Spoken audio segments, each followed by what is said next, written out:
నాకు దేవుడి మీద పెద్ద నమ్మకం లేదండి. నాన్నగారు వచ్చి ఇందాక హనుమ వెనకాల ఉంటాడు, గుండె తట్టి నడిపిస్తాడు అని చెప్పారు. ఇలా అయిన వెంటనే కోపం వచ్చింది, ఇదేనా నడిపించేది అని. మా ఆవిడకి హనుమంతుడు అంటే చాలా చాలా ఇష్టం. ఫ్రెండ్ లాగా బిహేవ్ చేస్తుంది, మాట్లాడుతూ ఉంటుంది. మా ఆవిడ మీద ఒకటి కోపం వచ్చింది, ఏంటి ఇదేనా చేసేదని. Okay, let's see.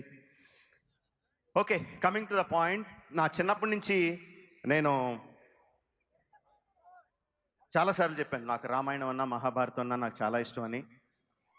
మహాభారతం తీయడం నా డ్రీమ్ ప్రాజెక్ట్ అని ఆలోచిస్తూ ఉన్నాను. ఈ సినిమా మొదలుపెట్టినప్పుడు కూడా రామాయణంలో ఒక ముఖ్యమైన ఘట్టాన్ని తీస్తానని నేను అనుకోలేదు.